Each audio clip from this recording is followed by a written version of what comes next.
할렐루야.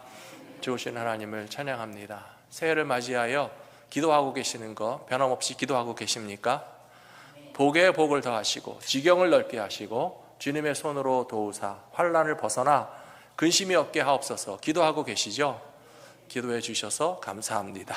우리 성도님들이나 또 우리 교회가 이와 같은 야베스의 기도가 이루어지는 새해가 될 수 있도록 더욱더 마음 모아 기도에 힘써 주시기를 또 부탁드립니다.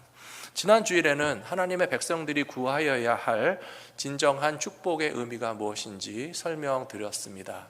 예수 믿는 사람들이 원하고 바라는 축복이 세상 사람들과 똑같다면 그것은 부끄러운 일이라고 말씀드렸고요. 하나님께서 우리에게 주시고자 하는 참된 축복이 무엇인지 깨달아야 그것을 구할 때 복에 복을 더하시는 은혜가 일어날 것이기 때문에 새해에 기도하시는 우리 성도님들은 거룩한 축복, 또 축복의 통로가 되고 다른 사람들에게 베풀고 나누어 주는 신령한 축복을 위하여 하나님의 축복을 구하시고 그 축복을 반드시 받으시게 되기를 축원합니다. 오늘은 지경을 넓게 하옵시고의 의미를 설명드리려고 합니다. 야베스의 기도에서 지경을 넓게 하옵소서라고 하는 것의 의미는 단순히 지리적이고 영토적인 의미가 아니라고 이미 말씀드렸습니다.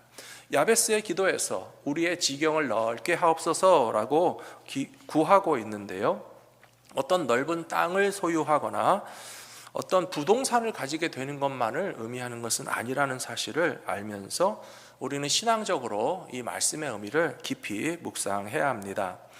우리가 살고 있는 미국의 역사는 사실 현재 존재하는 다른 많은 나라들보다 굉장히 짧은 역사를 가지고 있습니다.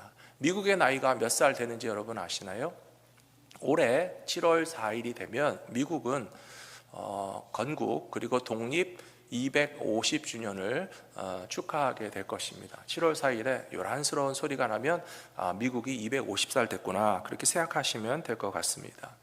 그 청교도 사람들이 미국 대륙에 처음 건너온 것은 1620년경이었다고 하는데요, 150년 동안이나 미국은 나라가 아니었고 영국의 식민지에 불과했습니다. 영국 사람들이 미국 땅에 와서 살고 있었을 뿐입니다. 그런데 150년 정도가 지난 다음에 영국으로부터 독립해서 미합중국을 세웠죠. 그래도 그 당시에 미국의 영역은 동부 해안가의 작은 13개의 주들밖에 되지 않았습니다. 하지만 미국은 독립한 이후로 영토 확장을 끊임없이 펼쳐왔는데요, 프랑스로부터는 루이지애나 주와 또 미시시피 강을 거슬러 올라가는 그 유역의 많은 땅들을 돈을 주고 샀다고 합니다. 또 영국으로부터는 오레곤 주를 획득하였고요, 멕시코하고 전쟁도 했습니다. 멕시코랑 싸워서 우리가 지금 살고 있는 이 캘리포니아, 아리조나, 뉴멕시코 이 서부 지역의 많은 땅들을 쟁취한 나라가 미국입니다. 그 후로도 미국은 스페인으로부터 플로리다 주를 획득했고요, 또 우리가 많이 잘 알고 있듯이 알래스카는 러시아에다가 돈 주고 미국 땅으로 사버렸습니다. 그리고 하와이 제도의 섬들에서는 우리도 미국이 되게 해달라라고 요청해서 미국에 병합하는 과정을 거쳐서 지금까지 250년 동안 영토 확장의 역사가 지속되고 있는 사실을 잘 아실 겁니다. 어떤 경우에는 협상도 했고요, 어떤 경우에는 전쟁도 했습니다. 어떤 경우에는 스스로 미국 영토가 되게 해달라고 할 때 평화롭게 점령한 경우도 있었습니다. 하지만 야베스의 기도에서 우리의 지경을 넓게 하여 주시옵소서라고 하는 것이 이렇게 지리적이고 영토 확장의 면이 전부 다는 아니라고 말씀드렸죠. 미국의 250년 역사는 사실상 선한 영향력으로 그 지경을 넓혀온 역사라고 보시는 것이 더 맞다고 봅니다. 소위 말해서 소프트 파워를 사용해서 세계 많은 나라에게 미국은 선한 영향력을 끼치면서 그 지경을 넓혀왔습니다. 선교 역사를 공부해 보신 분들은 알겠지만 미국은 현재까지도 세계 최고의 선교 국가입니다. 미국이 복음을 전하는 땅은 우리 한국도 마찬가지였고요, 그리고 아시아와 혹은 남미 대륙의 여러 나라들, 그리고 지금 현재도 아프리카에 병들고 가난하고 또 교육받지 못한 그런 사람들을 위해서 선교사님들을 파송하고 후원하면서 이 소프트 파워와 선한 영향력을 통해서 지경을 넓혀가는 나라라고 하는 것이 더 중요하다고 볼 수 있습니다. 야베스의 기도 가운데 우리의 지경을 넓게 하옵소서라고 할 때 우리가 살고 있는 땅이나 우리가 소유하고 있는 지역만으로 제한할 것이 아니라 어떻게 하나님께서는 우리에게 세계를 향하여 복음을 전하고 영향력을 끼치면서 심지어 우리가 살고 있는 지금 동시대의 사람들뿐만 아니라 우리의 자녀들, 다음 시대와 후손들에게까지도 하나님의 나라의 영향력을 계속 흘러가게 하는 것도 우리 지경을 넓히시는 하나님의 방법이라는 사실을 기억하시면서 야베스의 기도를 들으실 때 우리의 지경을 넓게 하옵소서의 의미를 이렇게 생각해 보시면 좋을 것 같습니다. 먼저 야베스의 기도 가운데 드리고 싶은 말씀, 하나님의 약속을 믿는 사람들이 드리는 기도라고 하는 것입니다. 하나님께서 우리에게 복의 복을 더하실 것을 믿기 때문에 기도하는 것이고요, 하나님께서 우리의 지경을 넓히시겠다고 약속하셨기 때문에 그 약속을 믿는 사람들이 드리는 기도라고 하는 사실을 말씀드리고 싶습니다. 모세와 이스라엘 백성들은 아브라함에게 주신 약속을 믿고 출애굽했습니다. 그리고 가나안 땅에 들어간 이스라엘 백성들은 하나님께서 이 땅을 주시겠다고 하신 약속 하나 붙잡고 믿음으로 그 땅에 들어갔습니다. 오늘 우리들이 살아가는 신앙의 사람들의 삶의 방식도 마찬가지라고 저는 생각합니다. 하나님이 약속하신 것을 믿고 하나님만을 온전히 섬긴다면 우리를 향하신 하나님의 계획이 이루어지는 것이 크리스찬의 삶이라고 하는 것입니다. 모세가 바로왕에게 찾아가서 출애굽해야 되는 이유를 말했었는데 여러분 기억나시나요? 이스라엘 백성은 왜 출애굽했습니까? 노동에서 벗어나기 위해서 출애굽했습니까? 자유와 해방을 위해서 출애굽했습니까? 모세가 바로왕에게 제시한 핵심 아젠다는 우리는 광야에 나가서 하나님만을 섬겨야 되겠습니다 라고 주장했어요. 그랬더니 바로왕은 즉시로 그것을 거부하고 반박하면서 아니 왜 굳이 광야에 나가려고 그러냐, 광야에 나가야만 여호와를 섬긴다는 거 이해가 안 되고 종교의 자유를 줄 테니까 여기서 노동도 하고 여기서 애굽 백성으로 살고 내 말도 좀 잘 듣고 같이 하면 안 되겠느냐라고 했지만, 그러나 분명하게 모세는 우리가 광야에 나가서 하나님만 섬기기 위해서는 출애굽해야만 하겠습니다 라고 주장했습니다. 그러므로 우리가 생각할 때에 출애굽보다 더 높은 목적이 있다는 것입니다. 가나안 땅을 정복한 것보다도 더 높은 목적이 있다는 것입니다. 우리들이 우리의 삶의 가장 높은 목적을 깨달으셔야 되는데요, 그것이 바로 하나님만을 온전히 섬기는 것이 우리의 목적이 될 때에 하나님께서 계획하신 일들이 우리 삶을 통해서도 이루어질 것이라고 저는 믿습니다. 여호수아 14장 9절 말씀 보시면 갈렙이 이야기합니다. 그날에 모세가 맹세하여 이르되 내가 내 하나님 여호와께 충성하였은즉 내 발로 밟는 땅은 영원히 너와 내 자손의 기업이 되리라 하셨나이다. 그것을 기억하고 믿음으로 요청하고 있는데요, 중요한 것은 하나님께 충성하였기 때문에 이런 약속을 받았다는 것입니다. 모세가 바로왕에게 말한 그대로 우리가 광야에서 하나님만을 섬겨야 되겠다라고 그렇게 고백했고 그대로 실천했기 때문에 너의 발로 밟는 모든 땅도 우리에게 주신다는 약속을 받았다라고 하는 사실을 말씀드리고 싶습니다. 사랑하는 성도 여러분, 2026년에도 여러분을 향하신 하나님의 계획이 있으시다는 것을 믿으십니까? 정말 믿으십니까? 새해가 됐으니까 할 수 없이 살아야지, 작년에도 살았는데 올해는 못 살까 하면서 아무 생각 없이 아무 의미 없이 아무 목적 없이 살아가는 삶이 아닙니다. 그 누군가 우리에게 묻기를 2026년에 당신의 살아가는 이유가 무엇입니까? 라고 물으시거든 나는 하나님을 섬기기 위해서 살고 있습니다 라고 고백할 때에 하나님께 충성하는 자들에게 약속하신 땅과 축복과 지경을 넓게 하시는 은혜를 베풀어 주실 줄로 믿습니다. 야고보서 2장 23절과 24절 말씀 같이 읽어보겠습니다. 이에 성경에 이른바 아브라함이 하나님을 믿으니 이것을 의로 여기셨다는 말씀이 이루어졌고 그는 하나님의 벗이라 칭함을 받았나니 이로 보건대 사람이 행함으로 의롭다 하심을 받고 믿음으로만은 아니니라. 아멘. 아브라함이 하나님의 약속을 믿었다라고 되어 있잖아요. 하나님께서 아브라함을 축복의 통로로 삼으신다는 사실을 믿었고요. 가나안 땅을 주신다는 약속을 믿었고요. 그의 후손들이 열방에서 축복의 통로가 될 것이라는 사실을 믿음으로 살았을 때에 이루어진 것처럼 하나님만을 온전히 섬기는 아브라함의 길을 따라가시는 저와 여러분들이 되셔야 할 줄로 믿습니다. 두 번째로 하나님께서 우리의 지경을 넓게 하여 주시기를 믿으면서 우리는 선한 싸움에 담대하게 나서야 됩니다. 화면을 보시면 주보와 좀 다른 게 발견되시죠? 제가 주보에서는 싸움이라는 것을 이렇게 괄호에 넣어놨는데요. 제가 좀 실수한 것 같아서 고쳐달라고 부탁드렸습니다. 싸움이 중요한 게 아니라 선한 것이 중요합니다. 싸우는 거는 알아서 싸우시잖아요. 근데 모든 사람이 똑같은 싸움이 아니고요. 선한 싸움에 담대하게 나서야 하나님께서 우리에게 주시는 지경을 넓게 할 수 있다는 사실입니다. 여호수아 14장 12절에서 갈렙이 요구합니다. 그날에 여호와께서 말씀하신 이 산지를 지금 내게 주소서. 당신도 그날에 들으셨거니와 그곳에는 아낙 사람이 있고 그 성읍들은 크고 견고할지라도 여호와께서 나와 함께 하시면 내가 여호와께서 말씀하신 대로 그들을 쫓아내리이다 라고 하였습니다. 이 말씀에서 뭐가 중요합니까? 밑줄 착친 데가 중요한 거예요.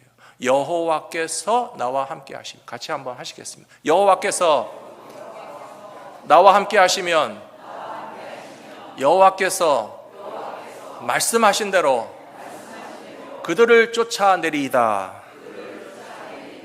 아멘. 중요한 것이 뭐라고요? 여호와께서 함께 하시면, 여호와께서 말씀하신 대로, 하나님이 약속하시고 말씀하시고 주신 그대로를 믿고 따라가는 것이 바로 선한 싸움의 방법이라고 하는 것입니다. 내 능력 생각하지 마세요. 불가능한 조건과 환경에 매여 있지 마세요. 하나님이 우리와 함께 하시는 것만이 중요하고 그것을 믿고 따라가면 불가능을 가능케 하시는 하나님의 역사가 일어나게 될 줄로 믿습니다. 미국의 수학 역사에 아주 유명하고 재미있는 이야기가 있습니다. UC 버클리에 재학하던 수학 박사과정의 학생이었는데요. 1939년이었습니다. 조지 덴치거라고 하는 학생이 어느 날 수업에 지각을 했습니다. 무슨 일이 있어서 수업 시간에 늦게 들어갔어요. 수업 시간에 들어가 보니까 칠판에 2개 문제가 기록되어 있는데 가만히 보니까 숙제를 내주신 것 같았어요. 그래서 늦게 들어갔으니까 뭐 소리는 내지 못하고 그 숙제를 잘 노트에 적어서 집에 가져가서 주말 동안에 열심히 풀었다고 합니다. 그래서 문제가 아주 어려운 문제라서 끙끙 고민을 하며 머리를 쥐어뜯으면서 그 통계학 그 문제에 답을 써가지고 다음 주 수업 시간에 교수님께 제출했는데요. 교수님이 깜짝 놀랐다고 그래요. 야, 너 이거 어떻게 풀었냐? 지난 수업 시간에 내가 말하는 거 못 들었지? 라고 하시는 거예요. 이 덴치그 학생이 수업에 늦게 들어가기 전에 교수님이 문제를 적어놓고 하신 말씀이 뭐였냐면 이 통계학 문제는 풀기가 불가능한 문제라는 것을 설명하셨어요. 전 세계의 어떤 수학 교수도 학생도 박사도 풀지 못한 이런 난제가 있으니 학생들은 이런 문제가 있다는 것만 알고 뭐 혹시 풀 수 있다면 한번 시도해 보는 건 좋은데 아마 못할 걸 그렇게 얘기했다는 거예요. 근데 이 조지 덴치그는 그런 말을 들었습니까? 못 들었습니까? 늦게 들어가서 못 들었어요. 풀 수 있는 문제인 줄 알았어요. 풀어오라는 숙제인 줄 알았어요. 그래서 주말 동안에 그 문제를 풀기 위해서 정말 고민하고 머리를 싸매고 머리를 쥐어 뜯으면서 열심히 고민했는데 답이 나왔다는 거예요. 그래서 답을 제출하니까 교수님이 깜짝 놀란 것이죠. 저는 이야기를 읽고 신앙적으로 적용해 봤습니다. 다른 학생들은 이 문제를 왜 못 풀었을까요? 못 푼다고 했으니까 못 푼 거예요. 이 문제는 어려우니까 못 풀어도 괜찮아. 교수님이 얘기했기 때문에 좀 나도 풀어볼까? 하면서 시도했는데 암만 생각해도 답이 안 나오니까 모르겠다, 이거 못 풀었다고 교수님이 뭐 점수를 깎거나 혼낼 건 아니니까 못할 줄로 알고 못하고 포기한 사람들은 정말 못했어요. 그러나 이 학생은요, 못 풀 문제인 줄 몰랐어요. 풀 수 있는 줄 알았어요. 그리고 시도하고 노력하고 최선을 다했더니 답을 찾아냈다는 겁니다. 저는 신앙생활의 많은 문제들도 마찬가지라고 생각합니다. 우리 크리스찬들도요, 참 이상한 습관이 있는데요, 이 문제는 너무 어려워, 나는 답을 찾을 수가 없어, 다른 많은 사람들이 포기한 것처럼 나도 시도는 해보겠지만 못할 거야. 그리고 하나님께서도 내가 이 문제의 답을 풀지 못한 것에 대해서 혼내지는 않으시겠지, 풀기가 어려운 문제라고 알고 있지 않는가라고 할 수 있지만, 그러나 여호수아와 갈렙 같은 사람은 다른 사람들입니다. 모세 같은 사람은 다른 사람들입니다. 예수님의 제자인 베드로나 또한 사도 바울과 같은 사람들은요, 하나님의 약속을 믿고 불가능해 보이는 일들을 시도하는 사람이었고 하나님께 칭찬받는 사람이었습니다. 사랑하는 성도 여러분, 저는 올 한 해 동안 그리고 여러분들과 함께 불가능해 보이는 일들을 시도하고 싶습니다. 우리가 이제까지 많이 해왔지만 벌써 실패도 했고 포기도 했을 수 있습니다. 전도하는데 전도 잘 안 됩니다. 교회에 부흥을 원하는데 교회 부흥이 쉽지 않습니다. 많은 사람들이 정말 이 시대에 난제라고 생각하면서 어떤 교회도 풀지 못할 문제고, 어떤 목사님이라도 해결할 수 없는 문제고, 어떤 성도들이라도 이거는 너무 어려운 도전 과제이기 때문에 못해도 혼나지 않을 거야 라고 하는 생각을 미리부터 하면서 포기하지 마시고요, 하나님께서 우리 가운데 행하실 약속을 믿고 전진하면서 이 모든 도전 과제들을 극복해 나가실 수 있는 저와 여러분들이 되시기를 부탁합니다. 디모데전서 6장 보시면 이런 말씀이 있습니다. 오직 너 하나님의 사람아, 이것들을 피하고 의와 경건과 믿음과 사랑과 인내와 온유를 따르며 믿음의 선한 싸움을 싸우라. 영생을 취하라. 이것을 위하여 네가 부르심을 받았고 많은 증인 앞에서 선한 증언을 하였도다 라고 사도 바울이 디모데에게 격려했던 것처럼 믿음의 선한 싸움을 싸우는 것이 올 한 해 동안 우리의 신앙생활의 목표고, 그것이 바로 하나님을 온전히 섬기는 신앙의 자세라는 사실을 기억하실 수 있는 저와 여러분들이 되시기를 부탁합니다. 세 번째 말씀이 바로 그것입니다. 지경을 넓게 하는 은혜를 경험하는 사람들의 특징은 하나님을 온전히 따르는 사람들이라는 거예요. 다른 비결은 없습니다. 우리는 하나님만을 온전히 섬겼는데 출애굽 역사도 일어나고요, 우리는 하나님만을 완전히 믿고 따랐는데 가나안 땅도 정복하게 되었습니다. 출애굽 자체가 목적이 아니라고요, 가나안 정복 자체가 목적이 아니라고요. 우리는 하나님의 말씀대로 하나님만을 온전히 섬기는 삶을 살았을 뿐인데 하나님이 우리로 하여금 그렇게 하게 하시더라는 거예요. 올 한 해가 갔을 때 저와 여러분 모두가 이것에 대해서 간증할 수 있게 되면 너무나 좋겠습니다. 여호수아 14장 14절에 보시면 헤브론이 그니스 사람 여분네의 아들 갈렙의 기업이 되어서 오늘까지 그 땅의 주인이 되었는데 그것은 그가 이스라엘의 하나님 여호와를 온전히 쫓았음이라 라고 되어 있어요.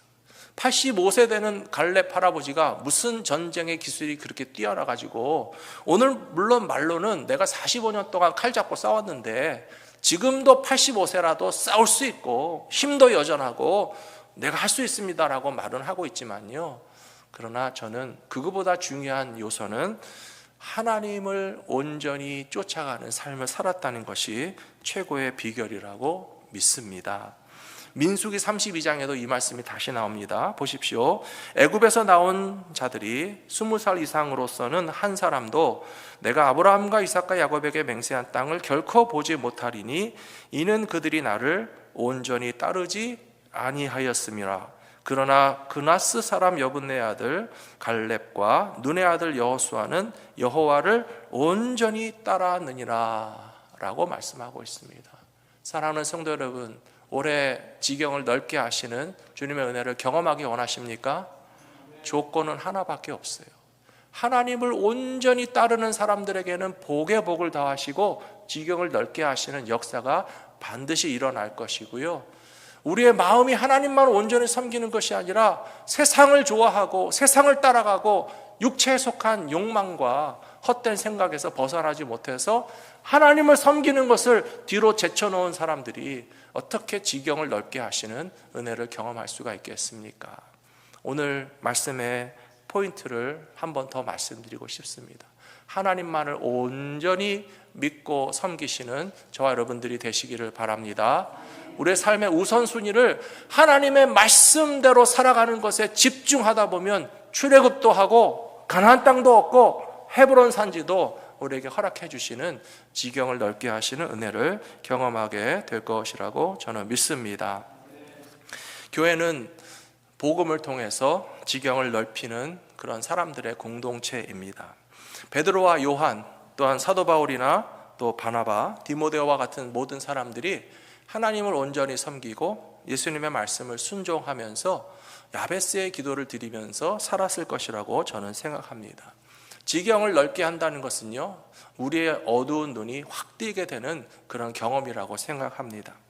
마태복음 28장에서 예수님은 너희는 가서 모든 족속에게 제자를 삼으라라고 말씀하셨어요. 그런데 예수님의 제자들이 처음부터 모든 족속에게 제자를 삼았습니까? 처음에는 못했어요. 안 했어요. 안 해도 되는 줄 알고 하기 어려운 줄 알았어요. 그리고 사도행전 1장에도 보시면 성령이 너희에게 임하시면 너희가 권능을 받고 예루살렘과 온 유대와 사마리아와 땅끝까지 이르러 내 증인이 되라고 말씀하셨죠. 그런데 예수님의 제자들이 처음부터 땅끝에 갔습니까? 처음부터 사마리아 갔습니까? 처음부터 온 유대를 다녔습니까? 안 갔어요. 스스로 제안하는 거예요. 하나님이 지경을 넓혀 주시지 않아서가 아니고 스스로 우리가 갇혀 있는 거예요. 심지어 스데반 집사님이 순교한 이후에 예수님의 말씀 그대로 됐거든요. 예루살렘에서 도망갔어요. 유대 땅에 흩어졌어요. 사마리아에도 찾아갔어요. 땅끝까지 예수님의 제자들이 가기는 갔어요. 그런데 거기 가서도 여전히 예수님의 제자들조차 지경을 넓게 하는 것에 대해서 잘 몰랐어요. 그래서 유대인이니까 유대인에게만 복음을 전했어요. 그러나 놀라운 일이 벌어졌죠. 시리아에 있는 안디옥에서는 헬라인에게도 복음을 전했어요. 지경이 넓어진 것이에요. 사랑하는 성도 여러분, 하나님께서 우리를 지경을 넓히시기 위하여 이미 다 계획해 놓으셨다라고 저는 믿습니다. 우리의 어두운 눈을 확 뜨게 되면 우리 눈에 보지 못하는 것들을 보게 될 것이에요. 아, 그렇구나. 너희는 가서 모든 족속으로 제자를 삼으라고 하셨는데 우리는 왜 한국 사람들끼리만 하나? 한인 이민자들끼리만 하나? 우리 주변에 있는 사람들에게만 복음을 전하고 왜 우리가 언어가 다르거나 문화가 다르거나 혹은 우리의 삶의 지경의 이 영역 안에서 이렇게 벗어나는 것조차 두려워할까? 그리고 자녀들과 젊은이들, 사랑하는 성도 여러분, 우리에게 지경을 넓게 하실 대상은 얼마든지 많이 있다고 저는 생각합니다. 그 지경을 넓게 하기 위해서 순종하기만 하면 악한 싸움이 아니라 선한 싸움을 통하여 하나님의 승리를 반드시 경험하게 될 것이라고 믿습니다. 사도 바울이나 예수님의 제자들이 예수님의 말씀을 순종하면서 시리아 안디옥에서 이제 곳곳에 선교하고 복음을 전하기 위해서 다녔죠. 300년 동안 교회와 제자들이 고생 많이 했어요. 그런데 주후 313년에 놀라운 일이 일어났습니다. 로마 제국을 기독교가 점령했어요. 기독교가 로마 제국을 싸워 이긴 것이 물리적인 싸움으로 싸운 것이 아닙니다. 전쟁한 거 아닙니다. 군대를 내보내지 않았습니다.